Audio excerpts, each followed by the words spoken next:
함께 인사하겠습니다. 주 안에서 축복합니다. 인사하겠습니다. 예, 눈을 맞추면서 다시 하겠습니다. 주 안에서 사랑합니다.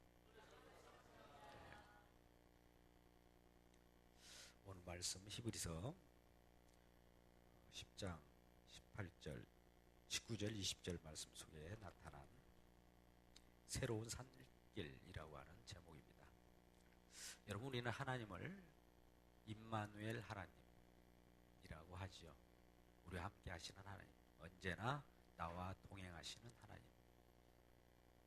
근데 우리는 이 말씀에 너무 친숙하다 보니 우리의 그릇된 행동과 우리의 죄악에 대해서 생각하지 아니하고 단지 하나님은 날마다 우리를 봐주고 용서하시고 또 우리가 잘못된 그릇된 길을 갈지라도 내 마음대로 해도 된다라고 하는 생각을 용인하시는 하나님으로 자칫 받아들이기가 쉽습니다. 임마누엘 하나님, 분명 하나님은 임마누엘 하나님입니다. 근데 우리가 구약 성경을 보면 레위기서나 민수기, 출애굽기를 보면 이러한 임마누엘 하나님은 또한 반임마누엘 하나님이심을 또 알려주어요. 죄인과 함께 할 수 없는 하나님, 거룩과 속된 자와 함께 어울릴 수 없는 하나님이 바로 또 구약에서 말씀하시는 하나님입니다. 그렇다면 이 속에서 우리는 모순이 생기죠. 임마누엘 하나님과 반임마누엘 하나님이 어떻게 우리와 함께 하실 수 있느냐, 이것이 구약 성경 전체를 대표하는 말씀입니다. 우리는 민수기 1장 51절 말씀에 보면은 이런 말씀이 있습니다. 우리 찾아볼까요? 민수기 1장 51절 말씀을 제가 찾겠습니다. 성막을 운반할 때는 레인이 그것을 걷고 성막을 세울 때는 레인이 그것을 세울 것이요 외인이 가까이 오면 죽을지며. 여러분, 하나님께서는 그렇기 때문에 하나님께 나아가는 자를 별도로 구별해서 세웁니다. 우리가 절대신을 섬긴다고 해서 그 앞에 마주 나간다고 해서 그 하나님이 맞이해 주는 것이 아니라 그 앞에 나가면 죽어요. 하나님은 지극히 거룩하신 하나님이에요. 우리는 인간이기에 아무리 착한 행실과 우리가 우리 마음을 갖고 몸을 씻는다 할지라도 하나님께 나아갈 때는 부정한 자일 수밖에 없는 거예요. 부정과 거룩이 만날 수 있습니까? 그 만나는 장면이 죽음의 현장이죠. 그래서 죽을 수밖에 없는 그 인간의 실존을 말해주고 있는 거예요. 그래서 이와 같이 민수기 1장 14절에서 그와 같이 말씀하신 바와 같이 하나님은 성전, 성막을 또 회막을 지으시면서 구약에서는 하나님께 가까이 오는 것을 제한하고 있습니다. 그래서 이방인의 뜰이라든지 또 성소와 지성소를 구별해 놨어요. 바로 곧장 지성소에 들어가면 죽어버려요. 그것도 제사장이 또 1년에 한 번 7월 10일 날 지성소에 들어갑니다. 그것도 그냥 들어가는 것이 아니에요. 어떤 짐승의 희생을 핏부림을 통해서 피를 바르고 들어갑니다. 그것도 그 안에서 제사장의 직무를 제대로 하지 못할 때 죽임을 면치 못하기 때문에 제사장의 다리에 끈을 묶어서 밖에서 그 안에서 어떤 일이 일어나는지를 항상 두려워하면서 그와 같은 제사를 했던 것입니다. 이러한 우리는 하나님의 거룩하신 하나님 임재 앞에서 우리는 두려움이 있을 수밖에 없어요. 그런데 그럼에도 불구하고 하나님은 내가 너와 함께하리라, 내가 너를 지키리라, 이런 말씀을 하셔요. 그렇다면 이 두 하나님이 다른 하나님인가 이런 생각을 가질 수 있지 않겠습니까? 그러나 동일한 하나님이에요. 구약에서 공의로서 어미한 그 하나님이 신약 가운데 나타내시는 그 용서의 하나님이요 사랑의 하나님이라는 말씀입니다. 공의와 사랑이 함께 어우러질 수 있는 하나님, 우리는 형용할 수 없고 이해할 수 없지만 하나님은 그러한 신비의 역사를 이루어 가시는 하나님이라는 말씀입니다. 여러분, 그래서 하나님 앞에 나아갈 때 구약에서 같이 어떤 경계선이 있어요. 여러분, 우리들도 마찬가지입니다. 자녀와 부모의 경계선이 있어요. 형제들 간에도 경계선이 있어요. 자매들 간에도 경계선이 있어요. 또 교회 가운데, 사회 가운데서 경계선이 있습니다. 그걸 일명하여 체계라고 하지요. 경계라고 하는 것은 무시할 수 없지만 또 그렇다고 해서 경계가 우리들 영원히 그것이 있는 것은 아닙니다. 때에 따라서는 경계가 있음을 알고 경계를 또 터주면서 그 길을 이어주는 것이 길이라고 합니다. 여러분, 길이라면 무엇일까요? 어떤 곳과 어떤 곳을 잇는 그 자체를 길이라고 합니다. 우리는 하나님과 우리 인간이 같이 합할 수가 없어요. 관계를 맺을 수가 없어요. 그렇기 때문에 그 길을 연결해 주시는 그 누군가가 필요해요. 구약에서는 일명 하나님이 임명한 레위지파에서 그 일을 감당했습니다. 그 일을 감당할 때에도 부정하게 그 일을 감당하게 되면 죽음을 면치 못했습니다. 만약 그 하나님 앞에 나아갈 때 부정한 방법, 하나님이 명령하신 방법 외에 자기 생각대로, 자기 뜻대로 하나님 앞에 나아가다가는 큰코 다치게 되죠. 우리 레위기 10장 1절 2절 말씀을 한번 볼까요? 아론이 아들 나답과 아비후가 각기 향로를 가져다가 여호와께서 명령하시지 않는 다른 불을 담아서 여호와 앞에 분향하더니 불이 여호와 앞에서 나와 그들을 삼키니 그들이 여호와 앞에서 죽으니라. 아론의 두 아들 나답과 아비후가 하나님께서 명령하시는 하나님의 불을 가지고 그 분향을 해야 되는데도 불구하고 다른 불, 하나님이 지시한 그 불이 아니더라도 우리 생각에 이 불도 괜찮을 거야, 자기 생각을 가지고 제사 분향을 했을 때 그 불이 여호와 앞에서 나와서 그들을 삼켜버리고 죽임을 당하게 됩니다. 이란 하나님이셔요. 그리고 하나님 앞에 나올 때도 그 경계선을 쳐서 성소와 지성소 간의 그 경계는 아주 극한 경계선입니다. 그러니 이런 경계선 앞에서 우리가 두려움으로 나아가는 것이 우리의 마음 자세입니다. 그럼에도 불구하고 하나님은 이렇게 외칩니다. 나는 임마누엘 하나님이야. 내가 너희와 함께 있으리라 하시면서 있을 곳을 만들라고 하는 것이죠. 그게 바로 성막입니다. 그러면서 그 성막 가운데 갈 때 우리 하나님께서는 출애굽기 25장 8절 내가 그들 중에 거할 성소를 그들이 나를 위하여 짓되 이렇게 말씀합니다. 이 하나님께서는 내가 그들 중에 거할 성소를 만들어 그들이 나를 위하여 그것을 좀 짓도록 해달라. 이스라엘 백성들이 요청하는 것이죠. 그럴 때 모세가 이와 같이 말씀합니다. 출애굽기 20장 20절입니다. 모세가 백성에 이르되 두려워하지 말라.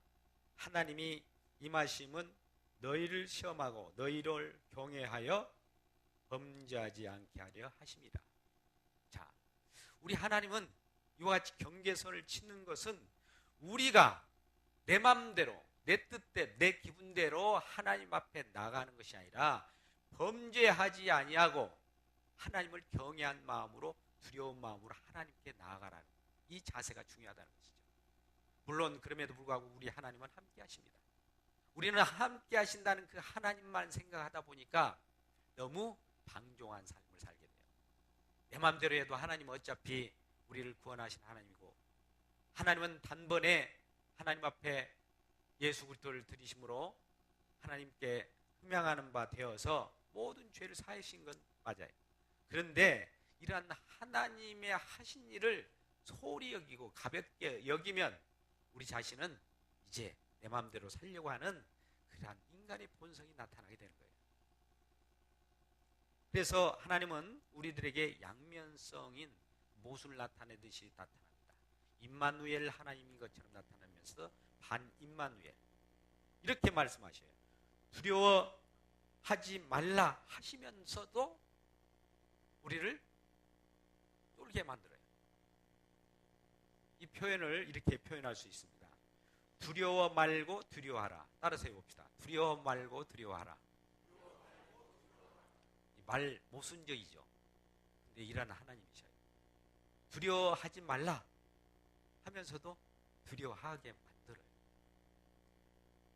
두려워 말고 두려워하라. 그래서 하나님은 다가오시는 하나님이시지만 우리가 다가갈 수 없는 정말 그러한 하나님이시죠. 내 마음대로 하나님 앞에 나가다가는 그와 같이 죽임을 면치 못하고, 그러기에 이와 같이 하나님 앞에 나갈 수 없는 우리들에게 직접 나아올 수 있는 길을 펴주셨으니 그게 바로 새로운 살 길인 것입니다.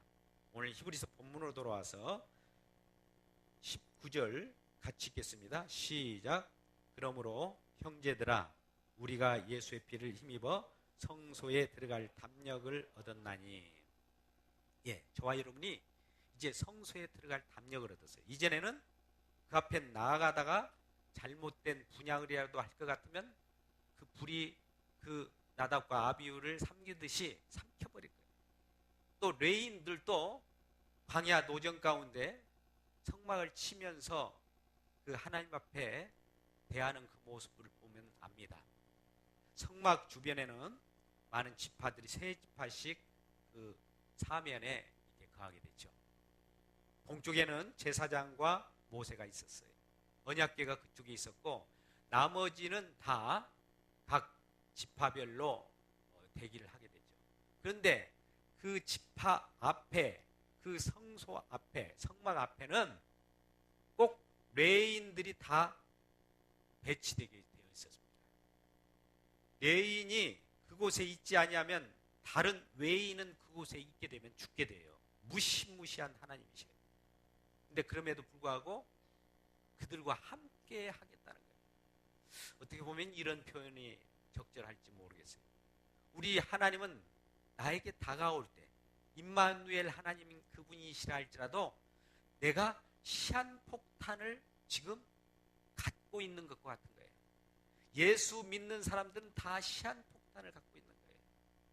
때에 따라서 내가 죄를 지으면 그 시한폭탄이 터뜨려서 나를 죽이는 거예요.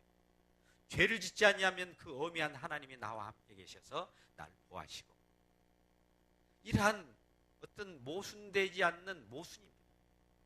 이게 하나님의 우리가 알 수 없는 뜻이고 우리 인간의 머리로서는 그 전능하신 무한하신 하나님의 뜻을 다 알 수 있겠습니까?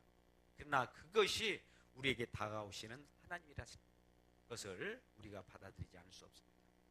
그런데 이러한 하나님이 우리가 인간의 죄로 아무리 깨끗한 자가 양의 피를 잡아서, 염소의 피를 잡아서, 소의 피를 잡아서 피를 뿌리고 하나님 앞에 나아간들, 그것도 불완전한 제사라는 것입니다. 그래서 우리 오늘 본문 말씀에 앞서서 10장 8절 말씀은 이와 같이 말씀합니다. 위에 말씀하시길 주께서는 제사와 예물과 번제와 속번제는 원하지도 아니하시고 기뻐하지도 아니하신다 하셨고 이는 다 율법을 따라 드리는 것이다. 구약 때 많은 제사와 번제와 속죄, 예물을 이렇게 드렸는데 하나님이 이제 싫다 그러는 거예요. 왜냐하면 구약의 백성들이 아무리 선하게, 아무리 정성을 다하여서 주님 앞에 제사로 나간다 할지라도 그것은 완전한 제사가 아니라 불완전한 제사예요. 그래서 이 불완전한 제사를 하나님 기뻐하시지 않고 완전한 제사를 원하시는데, 완전한 제사를 드릴 자가 누가 있겠습니까? 그런데 완전한 제사를 드리신 분이 나타나셨어요. 그분은 이 땅의 사람이 아닙니다. 하늘에서 파송된 분이에요. 하늘에서 인간으로 오신 분이에요. 그분이 이제 이 땅에 오셔서 자기 자신이 친히 제물이 되고 대제사장이 되고 성전이 되셔서 성막이 되셔서 직접 제사를 드리게 됩니다. 우리 보십시오. 10장 10절 말씀을 한번 같이 읽겠습니다. 아주 중요한 말씀입니다. 시작. 이 뜻을 따라 예수 그리스도의 몸을 단번에 들이심으로 말미암아 우리가 거룩함을 얻었노라. 불완전한 제사 가지고는 그 이스라엘 백성들이 그 죄를 사할 수가 없었어요. 죄를 용서할 수 없었어요. 그런데 완전한 제사와 완전한 제사장으로 예수 그리스도가 이 땅에 오셔서 단번에 그 자신이 제물이 되시고 제사장이 되셔서 하나님 앞에 드리심으로 이 모든 것이 이루어져서 우리가 죄사함을 받았노라. 하나님의 단번에 예수 그리스도의 제물의 드리심을 받고 이와 같은 일을 벌이시는 것이죠. 그 이후로 그 제물의 제사의 현장이 바로 우리가 십자가의 현장이라고 하죠. 십자가에서 온전히 율법의 계통으로 이루지 못한 것들을 율법을 완성하시고 또 공의를 이루시고 우리에게 모든 죄를 감당해 내셨던 그분이 바로 예수 그리스도입니다. 여러분 잘 아다시피 예수님께서는 이러한 단번에 십자가에서 자기 자신을 드리시고 하나님의 공의를 얻어서 모든 그 안에 믿는 예수 그리스도를 믿는 모든 자마다 죄사함을 받았습니다. 그리고 예수님께서는 부활하시면서 모든 제자들에게 먼저 나타나셔서 하신 말씀이 있어요. 뭐라고 말씀하십니까? 첫 성이 너에게 평강이 있을지어다. 이렇게 말씀하십니다. 두려워 떠서 하나님 앞에 다가갈 수 없고 또 하나님은 경계선을 쳐서 여기까지 오면 죽는다 라고 했던 그 모든 것들이 해소돼서 하늘로부터 예수 그리스도께서 십자가에서 온전히 모든 걸 감당하시자 하늘로부터 휘장이 밑으로 쫙 찢어지면서 거룩과 세속 간의 연결점이 형성이 되었던 것입니다. 하나님과 인간이 연결되는 그 길이 뚫려버린 거예요. 그 길이 바로 새로운 산길입니다. 이 길을 내신 분이 예수님이시에요. 그래서 요한복음 14장 6절 이하의 말씀, 내가 길이요 생명이요 진리니 나로 말미암지 않고는 아버지께로 갈 자가 없다. 아버지께로 갈 그 길을 내신 분이라는 거예요. 그런 분이 오늘 소망 가운데 우리에게 다가오셨던 겁니다. 이러한 하나님께서 우리에게 임하신 모습은 요한복음 1장 14절에서 미리 예언을 하셨어요. 말씀이 우리 가운데 거하심에 우리가 그 영광을 보니 아버지 독생자의 영광이요 은혜와 진리가 충만하다. 진리가 충만하다. 우리가 말씀 우리 가운데 거하심에 이 말은 우리 가운데 거하시는 성막이 거했다는 말하고 똑같아요. 성소가 거했다는 것도 똑같아요. 성전이 우리 가운데 거했던 거예요. 그 거하고 보니 우리가 성령과 성전이 우리 가운데 거하는 그 모습을 보니 아버지의 독생자의 영광이 드러나는 거예요. 예수 그리스도의 영광이 드러나는 거예요. 예수님의 십자가가 밝히 보이는 겁니다. 그 가운데는 은혜와 진리가 충만하네. 그곳에서는 어둠이 없어요. 죄악이 없어요. 오직 거룩 그 자체입니다. 이러한 우리 주님을 만날 때 이러한 주님을 만난 자마다 고백하기를 주는 그리스도시요 살아계신 하나님의 아들이십니다. 주님만이 우리의 살 길이십니다라고 하는 것을 고백하게 되는 거예요. 사도 바울은 고린도전서 3장 16절에서 너희가 하나님의 성전인 것을 하나님의 성령이 너희 안에 거하는 것을 알지 못하느냐 이렇게 말씀하셔서 너희가 하나님의 성전, 하나님의 성막, 하나님의 성소인 것과 하나님의 성령이 너희 안에 거했다는 것을 확실해 주는 거예요. 이 시간도 저와 여러분에게 하나님의 성령이 임하는 성전 되시길 주의 이름으로 축복합니다. 그래서 우리는 구약에서도 이사야 41장 10절에서도 두려워 말라 내가 너와 함께함이라 놀라지 말라 나는 너의 하나님이라 내가 너를 굳세게 하리라 참으로 너를 도와주리라 참으로 나의 의로운 오른손으로 너를 붙들이라 이런 말씀을 하셨던 거예요. 이러한 말씀이 성취될 때 우리는 이제 내가 주님 앞에 담력을 가지고 오늘 말씀처럼 휘장 가운데 열어오신 그 새로운 살 길을 향하여 성소에 들어갈 담력을 이미 얻어버린 거예요. 하나님은 우리에게 성령을 주셔서 믿음을 주셨습니다. 그 믿음을 가지고 나가면 담력을 얻게 되고 하나님 앞에 나갈 때도 두려움이 없어요. 두려움이 없이 나가지만 그럼에도 불구하고 아까 두려워하지 말라 하면서 그러면서 두려워하라. 하나님 앞에 나갈 때는 두려움이 없이 나갈 수 있을지라도 하나님은 거룩하신 하나님이지. 하나님은 전능하신 하나님이야. 나는 유한한 존재야 라고 하면서 내 자신이 죄인됨을 알 때 우리 하나님은 우리와 임마누엘 하나님이라는 거예요. 무작정 임마누엘 하나님이 아니십니다. 우리에게 하나님이 그 공의의 하나님이심을 알려주고 나서 사랑의 하나님을 알려주시는 하나님이에요. 공의는 없고 단지 사랑만 해주는 하나님이 아니시라는 거죠. 이 하나님은 가짜 하나님이에요.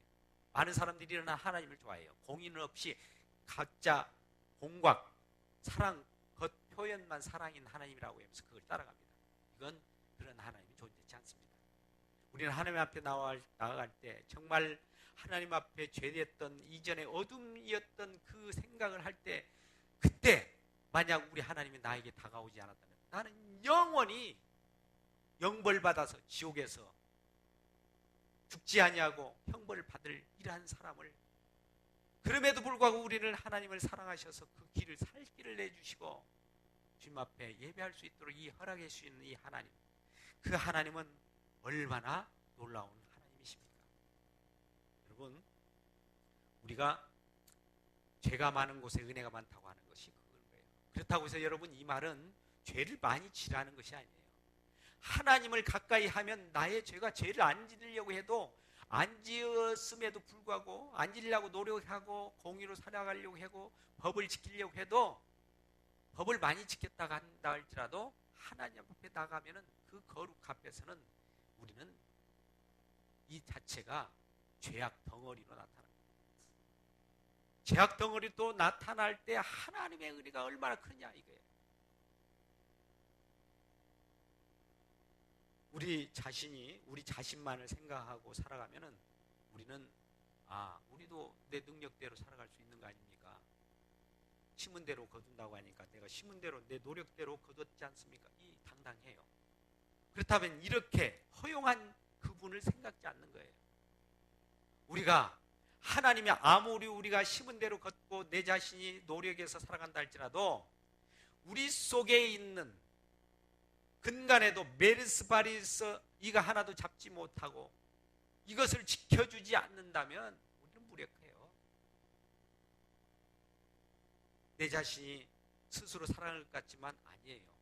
우리의 피를 순환하게 하시고 또 호흡하게 하시고 또 우리의 생활을 할 수 있도록 거동할 수 있게 허락하신 분이 누구십니까?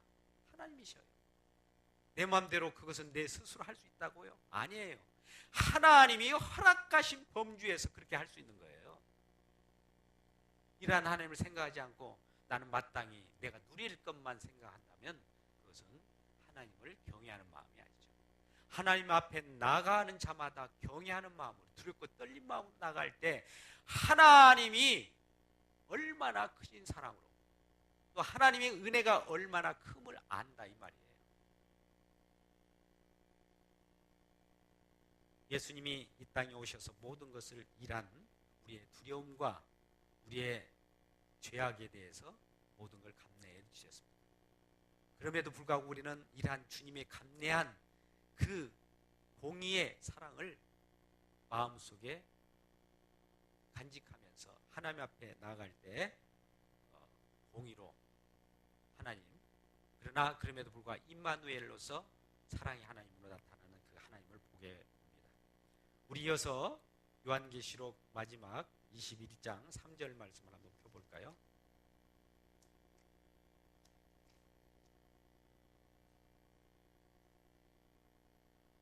요한계시록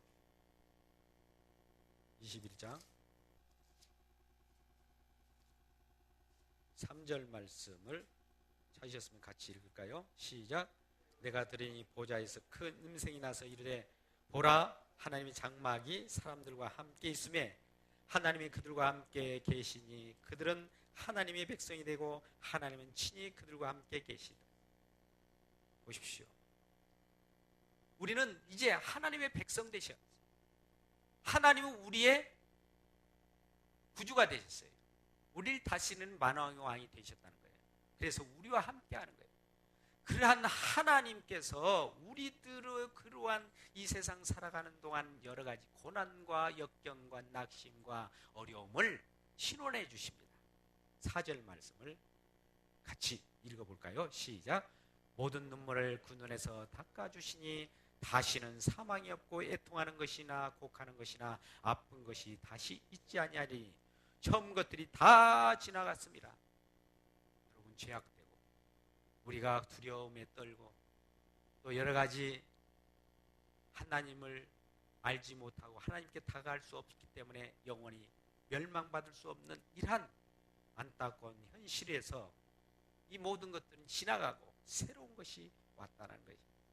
우리 21장 22절을 같이 읽겠습니다. 시작.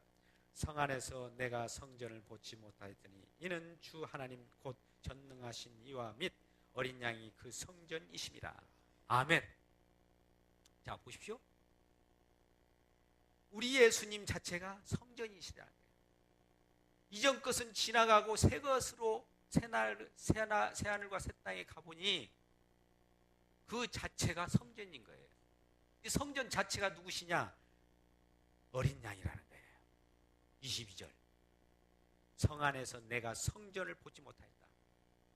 성 안에 그 새 예루살렘 신천 신지에 천국에 가보니까 그곳에는 성전이 없어요. 그러니 이전 우리가 구약 때 이 땅에 살아갈 때 이스라엘 백성들이 성막과 성전을 짓고 지금 유대인들이 짓는 그런 성전이 있는 줄 알았더니 없는 거예요. 아무리 찾아보려고 해도. 그랬는데 누구를 보니? 어린 양을 보니 그 자체가 성전이라는 거예요. 구약에는 이란 어린 양을 예표했던 성전을 지었던 거예요. 또 성막을 지었던 거예요. 제사를 했던 거예요. 이 모든 것이 주님을 표현하고 주님을 알려주기 위한 거예요. 오늘날에도 이와 같이 우리가 예배드리는 이곳에 예배 중요합니다. 예배 속에서 어린 양 예수 그리스도를 보시기를 주의 이름으로 축복합니다. 이게 중요한 거예요. 이 자체, 예배 가운데 임재하시는 그분 자체가 성소이고 성전인 거예요. 이 자체가 하늘나라이고 이러한 하늘나라에서 영원 복락을 누리고 새로운 살길에 내주신 우리 주님께 감사하며 살아가는 저와 여러분 되시기를 주님의 이름으로 축복합니다.